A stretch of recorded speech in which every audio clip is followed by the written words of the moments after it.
شیخ آخری بات، اس فتنے کے دور میں، کنفیوژن کے دور میں کچھ دعائیں اگر آپ بتا دیں جو ہم ریگولر کریں انشاءاللہ تعالی، اللہ ہماری رہنمائی. ایک تو ذکر آپ نے کہا، وہ کثرت سے ہم ذکر کی طرف آ جائیں اور ٹف لائف کی طرف آ جائیں، کمفرٹ زون سے نکلیں انشاءاللہ، علم حاصل کریں.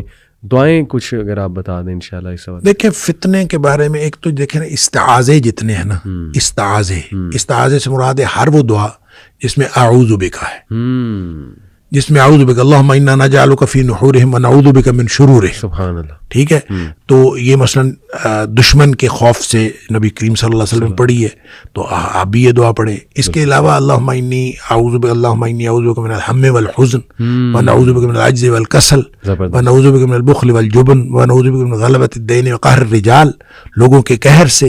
اللہم لا تسلط علینا من لا یرحمنا ولا یخافک فینا. یعنی ہر دعا کے اندر یہ جو جامع دعائیں ہیں نبی کریم صلی اللہ علیہ وسلم نے بتائیں، اس کے اندر ایسی کوئی نہ کوئی یہ بات موجود ہے کہ جس سے ہمیں ان چیزوں سے پناہ مانگنے کی ترغیب دلائی گئی ہے. تو لہٰذا جتنے بھی استعاذے ہیں ان کو یاد کرنا چاہیے. جتنی باتوں میں، جتنی دعاؤں میں اعوذ بک کا لفظ ہے نا، اللہم انی اعوذ بک، اللہم انی اعوذ بک من زوال نعمتک وتحول عافیتک وجاعت نقمتک جمیع سخطک، اللہم انی اعوذ بک من جہد البلاء ودرک الشقاء وسوء القضاء وشماتۃ الاعداء. تو جہاں جہاں اعوذ بک کا ذکر ہے وہ دعائیں یاد کرنی چاہیے، اور وہ ہر ایسے دور میں انشاءاللہ وہ دعائیں کا انسان کے لیے فائدہ مند ہیں. دوسرا، حضرت ابراہیم علیہ السلام کو جب ہر طرف سے باندھ کر ان کو پھینک دیا گیا تھا آگ میں، تو انہوں نے جو دعا پڑھی تھی وہ حسبی اللہ و نعم الوکیل پڑھی تھی. صحیح. تو یہ بلند ہمتی کی دعا ہے کہ آپ جب کمزور پڑھ رہے ہو نا تو آپ حسبی اللہ پڑھیں، حسبی اللہ و نعم الوکیل پڑھیں، حسبنا اللہ و نعم الوکیل پڑھیں.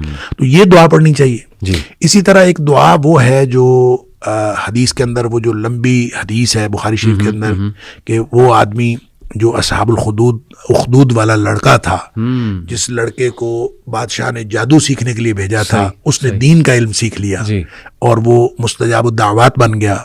بعد میں اس کو مارنا چاہا انہوں نے، لمبی حدیث ہے، اس کے مختلف باتیں میں صرف خلاصہ پیش کر رہا ہوں.